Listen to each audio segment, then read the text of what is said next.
Hey guys, I saw this video on TikTok. This lady narrated a story of how a menstrual flow saved her from the hands of kidnappers. This is a really pathetic story. So sit back, relax, and watch the video to the end. Don't forget to like, comment, and share. And I will see you again on my next video. God bless you. Bye. How being on my period actually saved my life. And let me just say this, if you don't live in Port Harcourt, when you're counting your blessings, please be counting it twice because that city is a death trap. You see me on public transport, I parted ways with it in 2020 after this incident happened to me. I will you see, even if they are going to carry me for free, I will not enter, especially in Port Harcourt. God forbid. It was a very good afternoon. I was like, let me go and see my friend in Chuba. Meanwhile, I don't live in Port Harcourt. Oh. I was just visiting. So imagine if a visitor can experience this. People that are now living in the resident evil call Port Harcourt, what they'll be facing. I was like, let me go and visit my friend in Choba. I took a bus. I took a bus, the worst mistake of my life. I never knew that that bus was the beginning of problems. There were about three people in the bus, excluding the conductor. Two of them were male.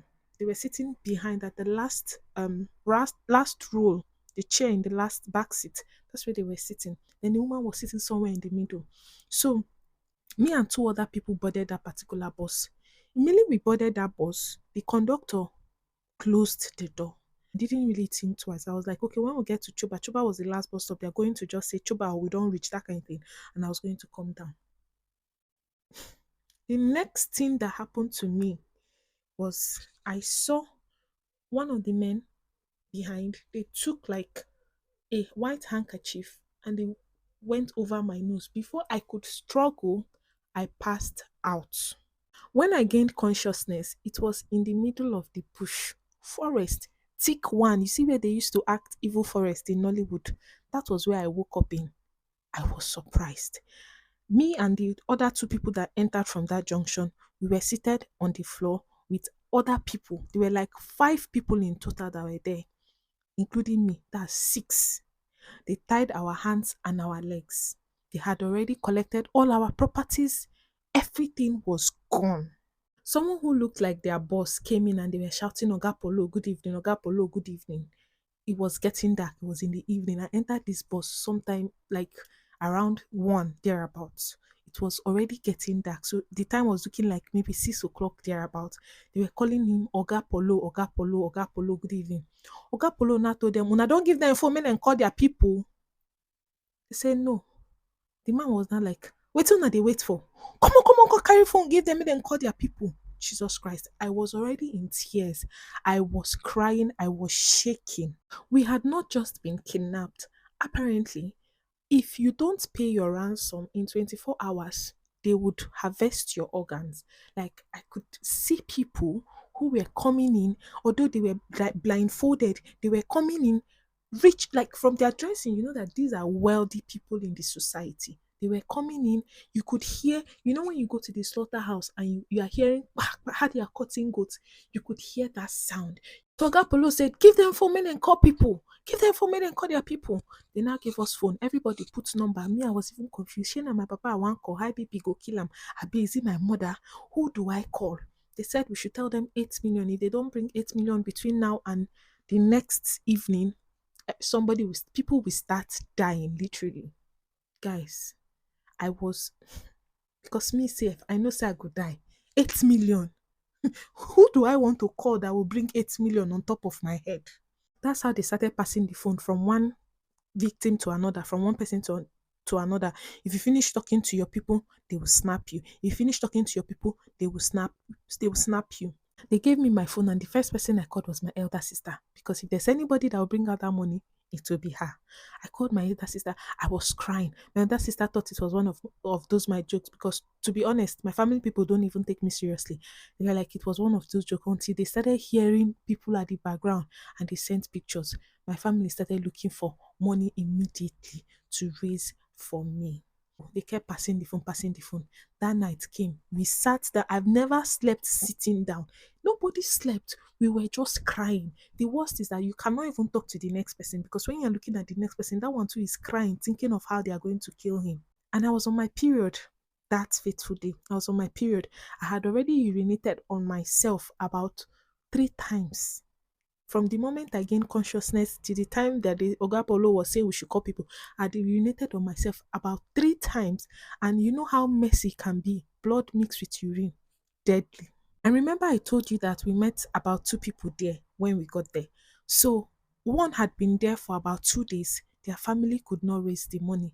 Guys, they took this person in, and that was the end. You could literally hear him shouting, I beg, I beg, I beg, I beg, I beg. Before you know, boom, they had cut off. I'm going to save all the gory details because thinking about this alone is moving me to tears. So guys, they actually unalived him. They unalived him, and that was when it dawned on us that we are not joking here. Like, this is not shere shere. This is the real. This is life and death. You understand? It's either that money comes out or you die, because it's either they are getting the money or they are selling your, parts for equal that amount. The next morning, they did another call round. Like, call your people and tell them, oh, if you don't want to end up like that guy, call, oh. By that time, I was already smelling. I was, even me, myself, I almost died from my own smell. So they brought out the phone. They brought out the phone. They gave everybody, oh yeah, start calling, no. People started calling, where's the money now? Where's the money now? Where is the money now? Me too. When it got to my turn, I told my sister, where's the money? She was like, oh, they've gotten about 6 million. I now told her that I just watched them on a live somebody here. Oh. She was like, Jesus Christ. Jesus Christ. Later that afternoon, they let one of the girls that entered the bus with me at the same junction go. So I knew that her money had and they've completed their payment. I don't know how they arranged the payment. I do not know. I was still urinating on myself. At this point, I was so messy. Oga Polo started asking, who be that girl with the smell? Who be that girl with the smell? Na me. Na me then they talk about. I'm running out of time. Like and follow for bat. So Oga Polo started asking who was smelling that bad, because females, you people will understand how bad it is to be on your period. You've not changed your pad. You've been urinating on yourself. The blood has been flowing non-stop. It was it was crazy. And to be honest, I feel like all of us there were smelling at that point. But mine was a discovery. Mine was a mystery because it was bad. It was bad. I don't know if that was part of the miracle, because I don't usually flow very heavy, but that period, I don't know if it was the anxiety or whatever, whatever. I was just like, I was counting we all know that we're going to die, but we don't know when it will happen. But for you to see your death literally in front of you. So, as I was saying, they now took me to Ogapolo. Ogapolo was like, don't you take care of yourself? You are smelling. You are this. Why are you smelling like this? How many days where you don't day and now where they smell like dead body? Was like, I was on my period, and I told him that, sir, sorry that I was on my period. And the worst part is that these people did not even have the decency to say, okay, if you want to urinate or stand up or let's take you somewhere. No, everything you were doing it on that ground, that grass, you were doing it. Gapo was like, how una go dey? I don't want to. I'm on the carry person where they period they come here. No, no, the carry person when they period they come here. See how this person they smell like dead body. I have never been so happy to be insulted. Like, on a normal day, somebody says you're smelling, you pick an offense. But that thing, what he was saying to me at that point was sounding like sweet melodies in my stomach. I was so happy. It was not like that. They should take me away from here. You should take me away from here. One of the workers there was like, Oga Polo, they never send her money. Oh. It was like, if I come back here, I see this idiot for here. The idiot was me. Proudly, I'm an idiot. Call me in the face of death. Call me anything you want to call me. I'll gladly take it. It was like if he sees me here by the time he's back, they would hear from me. That was how that was how these people say, oh yeah, oh yeah, oh yeah, yeah, yeah. Can they go? They went to look for my bag. They gave me my bag. They blindfolded me. They now started taking me out there. Like, I was just walking, walking, walking, walking, walking.